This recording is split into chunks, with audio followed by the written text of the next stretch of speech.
Hi guys, welcome back to our book, Number the Stars by Lois Lowry.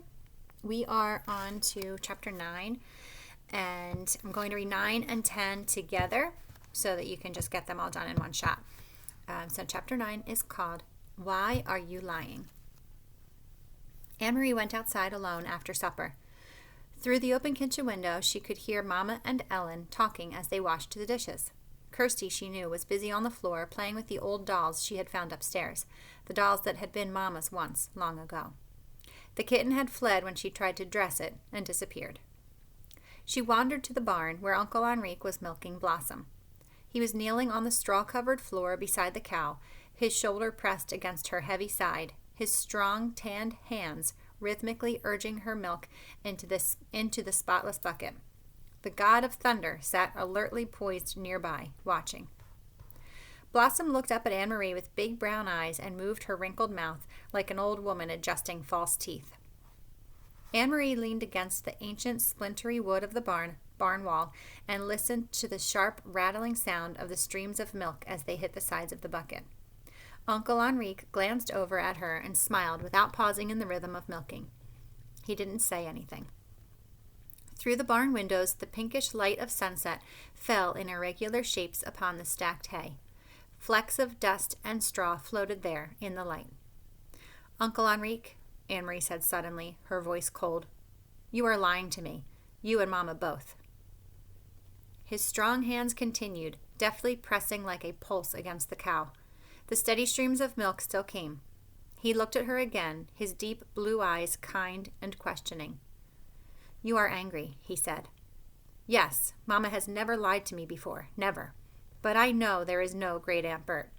Never once in all the stories I've heard, in all the old pictures I've seen, has there been a Great Aunt Bert. Uncle Enrique sighed. Blossom looked back at him as if to say, almost done, and indeed the streams of milk lessened and slowed. He tugged at the cow gently but firmly, pulling down the last of the milk. The bucket was half full, frothy on the top. Finally, he set it aside and washed the cow's udder with a clean, damp cloth. Then he lifted the bucket to a shelf and covered it. He rubbed the cow's neck affectionately. At last he turned to Anne-Marie as he wiped his own hands with the cloth. How brave are you, little Anne-Marie? He asked suddenly. She was startled and dismayed. It was a question she did not want to be asked. When she asked it of herself, she didn't like her own answer. Not very, she confessed, looking at the floor of the barn. Tall Uncle Enrique knelt before her so that his face was level with hers. Behind him, Blossom lowered her head, grasped a mouthful of hay in her mouth, and drew it in with her tongue. The kitten cocked its head, waiting, still hoping for spilled milk. I think that is not true, Uncle Enrique said. I think you are like your mama, and like your papa, and like me. Frightened but determined, and if the time came to be brave, I am quite sure you would be very, very brave.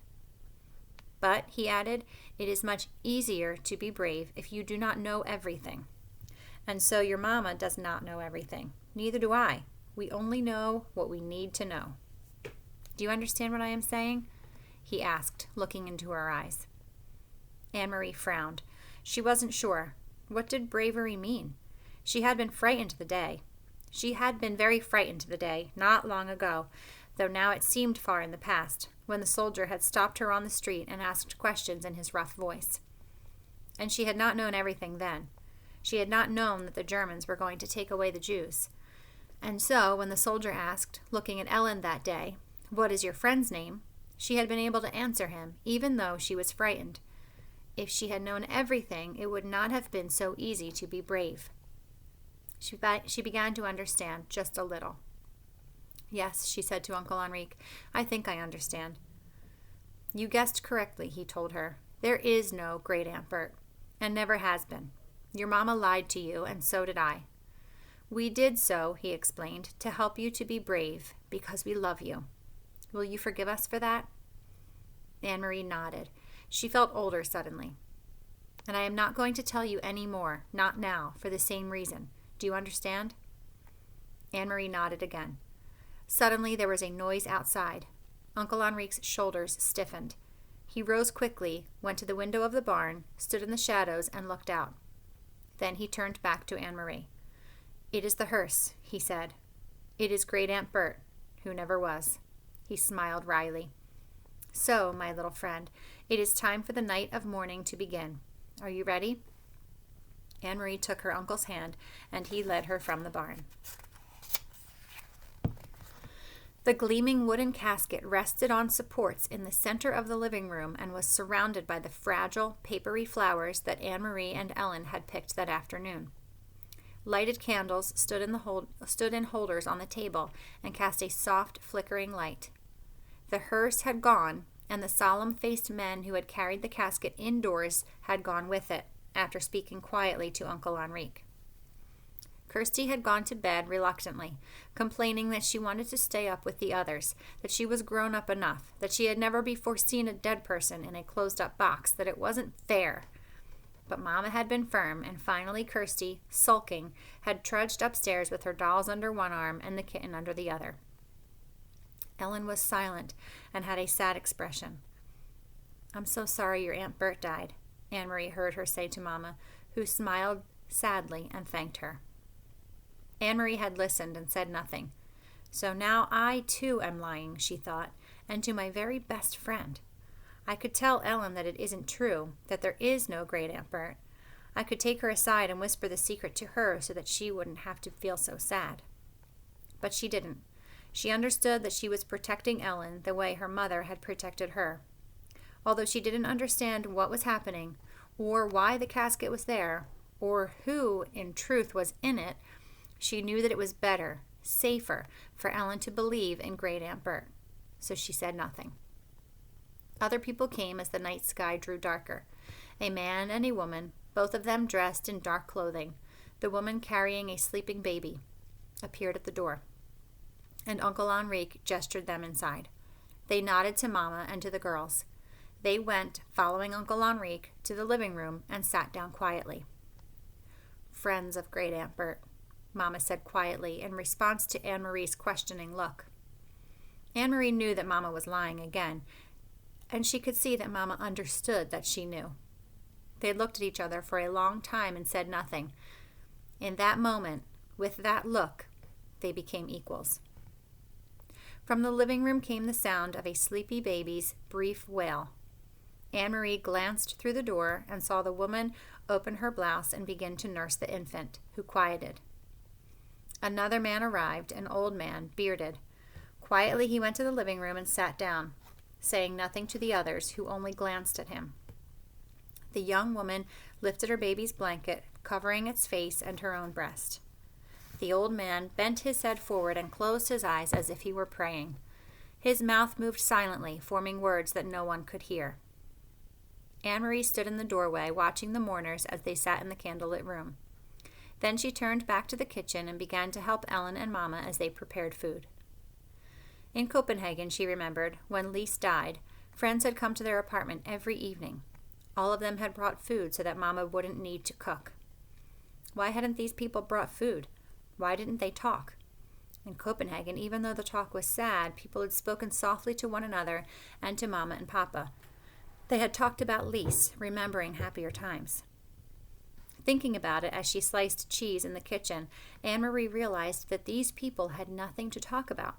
They couldn't speak of happier times with Great Aunt Bert when there had never been a Great Aunt Bert at all. Uncle Henrique came into the kitchen. He glanced at his watch and then at Mama. "It's getting late," he said. "I should go to the boat." He looked worried. He blew out the candle so that there would be no light at all, and opened the door. He stared beyond the gnarled apple tree into the darkness. "Good, here they come," he said in a low, relieved voice. "Ellen, come with me." Ellen looked questioningly toward Mama, who nodded. "Go with Henrique," she said. Anne-Marie watched, still holding the wedge of firm cheese in her hand, as Ellen followed Uncle Henrique into the yard. She could hear a sharp, low cry from Ellen, and then the sound of voices speaking softly. In a moment, Uncle Henrique returned. Behind him was Peter Nielsen. Tonight, Peter went first to Mama and hugged her. Then he hugged Anne-Marie and kissed her on the cheek, but he said nothing. There was no playfulness to his affection tonight, just a sense of urgency, of worry. He went immediately to the living room, looked around, and nodded at the silent people there.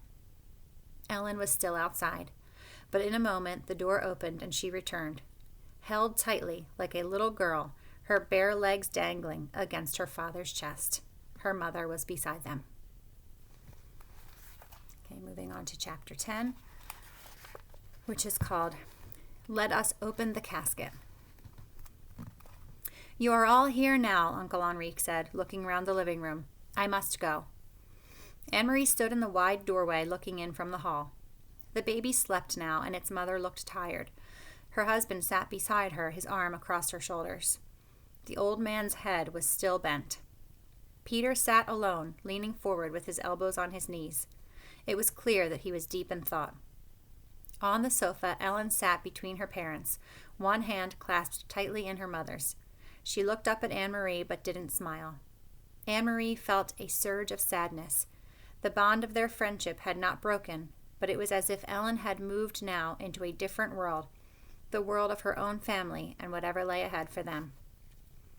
The elderly, bearded man looked up suddenly as Uncle Henrique prepared to go. God keep you safe, he said in a firm but quiet voice. Henrique nodded. God keep us all safe, he replied. Then he turned and left the room. A moment later, Anne-Marie heard him leave the house. Mama brought the teapot from the kitchen and a tray of cups. Anne-Marie helped her pass the cups around. No one spoke. Anne-Marie, Mama whispered to her in the hall, you may go to bed if you want to. It is very late. Anne-Marie shook her head, but she was tired. She could see that Ellen was too. Her friend's head was leaning on her mother's shoulder, and her eyes closed now and then. Finally, Anne-Marie went to the empty rocking chair in the corner of the living room and curled there with her head against its soft, padded back. She dozed. She was startled from her half-sleep, by the sudden sweep of headlights through the sheer curtains and across the room as a car pulled up outside. The car doors slammed. Everyone in the room tensed, but no one spoke. She heard, as if in a recurring nightmare, the pounding on the door, and then the heavy, frighteningly familiar staccato of boots on the kitchen floor. The woman with the baby gasped and began suddenly to weep. The male, accented voice from the kitchen was loud. We have observed, he said, that an unusual number of people have gathered at this house tonight. What is the explanation? There has been a death, Mama's voice replied calmly. It is always our custom to gather and pay our respects when a family member dies. I am sure you are familiar with our customs. One of the officers pushed Mama ahead of him from the kitchen and entered the living room. There were others behind him. They filled the wide doorway. As always, their boots gleamed. Their guns, their helmets, all of them gleamed in the candlelight. Anne-Marie watched as the man's eyes moved around the room. He looked for a long time at the casket. Then he moved his gaze, focusing on each person in turn. When his eyes reached her, she looked back at him steadily. Who died? He asked harshly. No one answered. They watched Anne-Marie, and she realized that the officer was directing the question at her. Now she knew for certain what Uncle Henrique had meant when he had talked to her in the barn. To be brave came more easily if you knew nothing. She swallowed. My great-aunt Bert, she lied, in a firm voice. The officer moved forward suddenly across the room to the casket. He placed one gloved hand on its lid. Poor great-aunt Bert, he said, in a condescending voice. I do know your customs, he said, turning his gaze toward Mama, who still stood in the doorway. And I know it is the custom to pay one's respects by looking your loved one in the face. It seems odd to me that you have closed this coffin up so tightly. His hand was in a fist, and he rubbed it across the edge of the polished lid. Why is it not open? He demanded. Let us open it up and take one last look at Great-Aunt Bert. Anne-Marie saw Peter, across the room, stiffen in his chair, lift his chin, and reach slowly with one hand toward his side. Mama walked quickly across the room, directly to the casket, directly to the officer. You're right, she said. The doctor said it should be closed because Aunt Bert died of typhus, and he said that there was a chance the germs would still be there, would still be dangerous. But what does he know? Only a country doctor, and an old man at that. Surely typhus germs wouldn't linger in a dead person. And dear Aunt Bert, I have been longing to see her face, to kiss her goodbye. Of course we will open the casket. I am glad you suggested. With a swift motion, the Nazi officer slapped Mama across her face. She staggered backward, and a white mark on her cheek darkened. You foolish woman, he spat. To think that we have any interest in seeing the body of your deceased aunt. Open it after we leave, he said. With one gloved thumb, he pressed a candle flame into darkness. The hot wax spattered the table. Put all these candles out, he said, or pull the curtains. Then he strode to the doorway and left the room. Motionless, silent, one hand to her cheek, Mama listened. They all listened as the uniformed men left the house. In a moment, they heard the car doors, the sound of its engine, and finally they heard it drive away. Mama! Anne-Marie cried. Her mother shook her head quickly and glanced at the open window covered only by the sheer curtain. Anne-Marie understood. There might still be soldiers outside, watching, listening. Peter stood and drew the dark curtains across the windows. He relit the extinguished candle. Then he reached for the old Bible that had always been there on the mantel. He opened it quickly and said, I will read a psalm. His eyes turned to the page he had opened at random, and he began to read in a strong voice.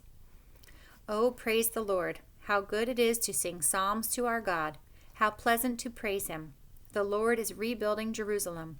He gathers in the scattered sons of Israel. It is he who heals the broken in spirit and binds up their wounds, he who numbers the stars one by one. Mama sat down and listened. Gradually they each began to relax. Anne-Marie could see the old man across the room, moving his lips as Peter read. He knew the ancient psalm by heart. Anne-Marie didn't. The words were familiar to her, and she tried to listen, tried to understand, tried to forget the war and the Nazis, tried not to cry, tried to be brave. The night breeze moved the dark curtains at the open windows. Outside, she knew the sky was speckled with stars. How could anyone number them one by one, as the psalm said? There were too many. The sky was too big. Ellen had said that her mother was frightened of the ocean, that it was too cold and too big. The sky was too, thought Anne-Marie. The whole world was. Too cold, too big, and too cruel. Peter read on in his firm voice, though it was clear he was tired. The long minutes passed. They seemed hours. Finally, still reading, he moved quietly to the window. He closed the Bible and listened to the quiet night. Then he looked around the room. Now, he said, it is time. First, he closed the windows. Then he went to the casket and opened the lid. And that is the end of chapter 10. All right, guys, I will be back later for chapter 11. Bye.